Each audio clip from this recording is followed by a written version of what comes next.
Ada masa di mana seseorang gak perlu melakukan hal besar buat bikin kita berharap. Cukup mengingat hal kecil, cukup menoleh waktu kita datang, cukup bertanya, apakah kita udah makan? Atau cuma sekedar mengingat nama. Hal-hal sederhana itu bisa jadi berbahaya banget waktu dilakukan sama orang yang kita cintai. Akhirnya, Alia mulai kenal aku. Gak banyak sih, gak cukup buat bikin aku jadi orang penting di hidupnya. Tapi, udah lebih dari cukup buat bikin aku percaya kalau mungkin ada sesuatu yang lagi tumbuh di antara kami. Semuanya bermula dari kebetulan kecil. Hari itu, perpustakaan lagi ramai banget. Aku datang telat dan bangku biasaku udah diisi orang. Waktu aku berdiri bingung di dekat pintu, aku ngeliat Alia. Dia duduk sendirian di dekat jendela. Dan ada satu kursi kosong di depannya. Pas mata kami bertemu, jantungku mendadak berdetak kencang. Dia cuma menatapku sebentar. Lalu pelan-pelan, dia menggeser buku-bukunya, menyisakan ruang di meja. Gerakan sederhana, gak ada arti khusus. Tapi di mata cowok yang lagi jatuh cinta, gerakan kecil itu berasa kayak undangan besar. Aku duduk di sana, gak terlalu dekat, gak terlalu jauh. Hari itu, jangankan belajar, fokus aja, aku gak bisa. Aku terlalu sadar kalau Alia cuma berjarak beberapa jengkal dari tempatku.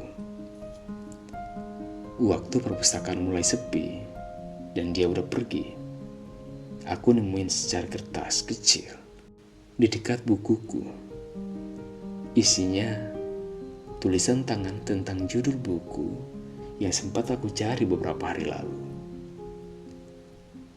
Alia mengingatnya. Alia yang meninggalkan catatan itu.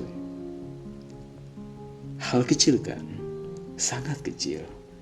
Tapi malam itu, aku menyimpan kertas itu baik-baik di dalam dompet. Bahkan setelah berbulan-bulan berlalu, kertas itu tetap ada di sana.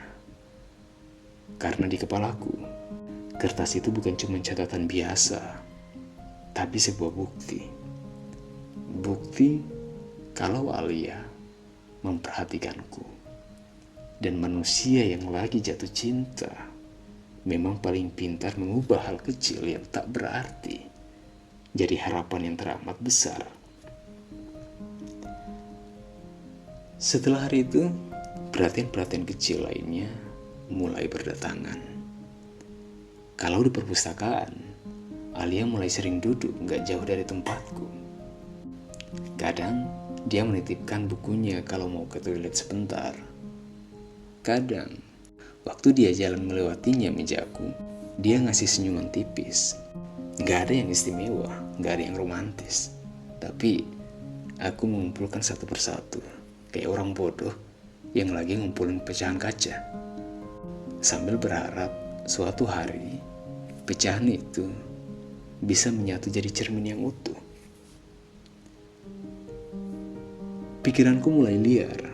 Mungkin Alia nyaman sama aku. Mungkin dia juga punya perasaan yang sama.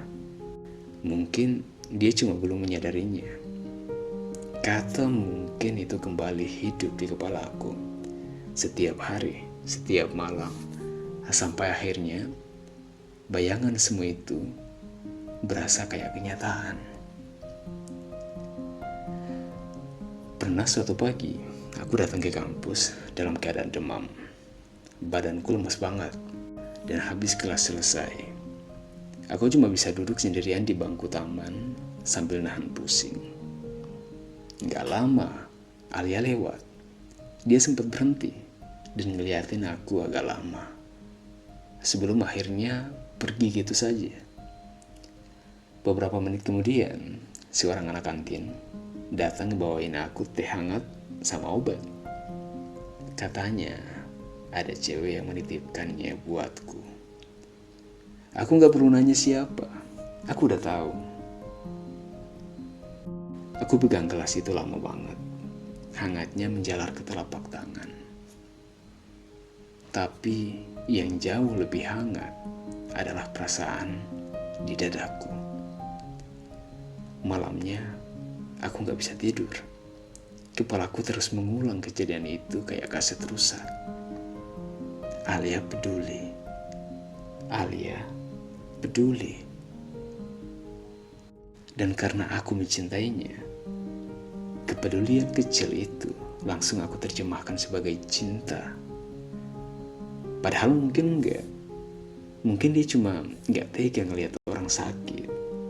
Mungkin dia bakal melakukan hal yang sama ke siapapun. Tapi hatiku menolak kemungkinan itu. Aku mau percaya kalau perhatian itu cuma buat aku. Aku mulai bertindak lebih jauh. Pas hari ulang tahunnya, aku beliin dia buku yang pernah dia taksir. Aku ngasihnya canggung banget, tapi Alia menerima buku itu, dan dia tersenyum. Senyum itu aku bawa sampai ke mimpi.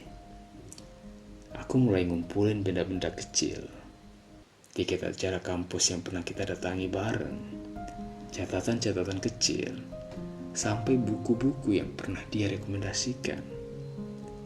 Kamarku perlahan penuh sama barang-barang yang gak bernilai buat orang lain, tapi buatku itu adalah serpihan hidup dari Alia.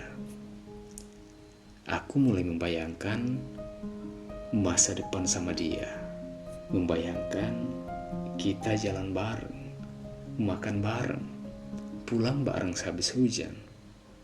Aku membangun seluruh masa depan itu di kepalaku tanpa pernah nanya apa Alia menginginkan hal yang sama. Itulah kesalahan terbesar dari mencintai dalam diam.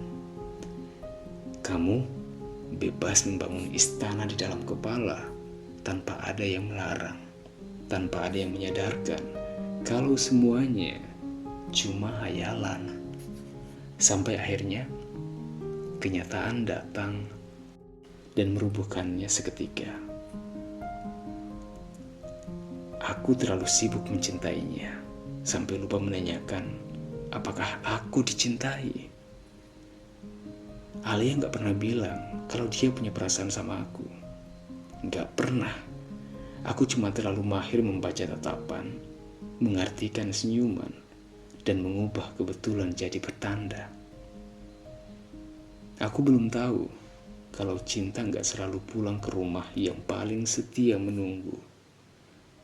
Kadang cinta memilih rumah yang lain, dan orang yang menanti paling lama cuma bisa berdiri di luar pintu yang gak bakal pernah dibukakan. Saat itu, aku masih tersenyum tiap kali ngelihat Alia. Masih menyimpan namanya, masih berharap, dan masih salah mengartikan hampir segala hal. Tanpa kusadari, aku lagi menyiapkan hatiku sendiri buat patah. Pelan-pelan, hari demi hari, perhatian demi perhatian. Sampai nanti, waktu kenyataan itu benar-benar datang.